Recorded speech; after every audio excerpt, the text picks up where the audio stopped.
Hi everyone, my name is Courtney, and for my Stuff You Should Know presentation, I'll be telling you about social media and some of the effects that it has on a person's mental health.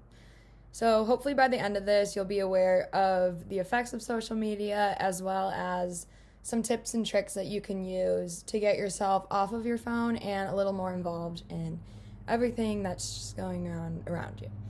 So, to start off, I think it's important to recognize how much time our generation spends on social media each day. And since COVID-19 and being indoors for long periods of time, most of us have probably noticed, at least I have, getting the screen time alert on your phone saying that it's been above average today. It varies person to person, but if you don't know what I'm talking about, you can go into your settings on your phone and just type in screen time, and it should pop up and give you a whole rundown of how much you're on your text messages. I think we've done it in class once, actually.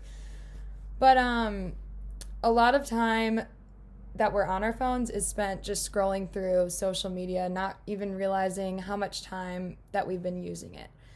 So although it varies person to person, the average Gen Zer spends about 2 hours and 55 minutes on social media each day, according to the World Economic Forum. So how does this amount of social media affect your mental health? Most social media platforms, as we've talked about in class a little bit, make users believe that you need to keep up with a certain image that you see in other places on the app.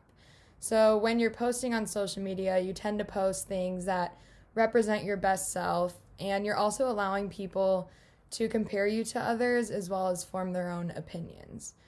And a lot of problems come into play when you learn about these comparisons and opinions that people form about you. A lot of the times it's a negative opinion, and I won't go into too much about how much it makes it or how it makes a person feel, because I think at some point everyone has probably heard something that someone has said about them that's negative. Obviously, everyone has to deal with it, but it makes you feel bad about yourself.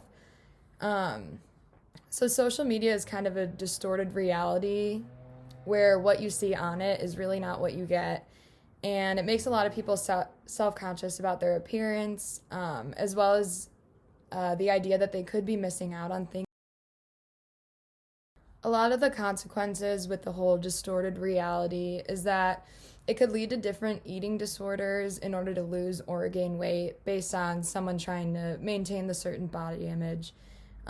Another problem related to social media and mental health was noticed in 2018 in a British study where social media was tied to decreased, disrupted, and delayed sleep. And not getting enough sleep will result in depression of different severities, memory loss, and poor academic performance. And I have a quick video that I'm going to throw up. It goes over a little bit of what I already talked about, plus more. Technology like laptops and smartphones and social media all play an important role in the lives of our teens. They're using it to learn in the classroom and out of the classroom. But it's outside the classroom where too much social media may lead to social problems. Dr. Matke says kids learn to become passive engagers. They're watching everyone else's Instagram, but they're not engaging. And so they're losing that out in that social connection. And the more technology teens consume, we see increased rates of depression. Electronic screens can also disrupt sleep, and a lack of good sleep can result in depressed mood, moodiness, and irritability. It can affect the hormones in their brain via the blue light that comes off of it. Okay, so what can you do to get away from social media and the effect that it has? It might be hard, but it's really important to distract yourself from the distraction of social media itself. Also, just remind yourself of all of the things that you could be doing in those 2 hours and 55 minutes that you spend just scrolling through Instagram or TikTok or any social media platform. I think a really good thing to do is obviously spend time with friends, maybe go for a walk, read a book. One thing that I like to do when I feel the social media takeover coming into my life and affecting me is just removing the apps from my phone in general. I still tend to check my phone as I normally would to see if I get any sort of notification, but the app isn't there, and it'll be there later if I decide to re-download it. But after a couple days or even a week of just no social media, you get this freeing feeling, and you just feel more involved in your life in general, and that's really important.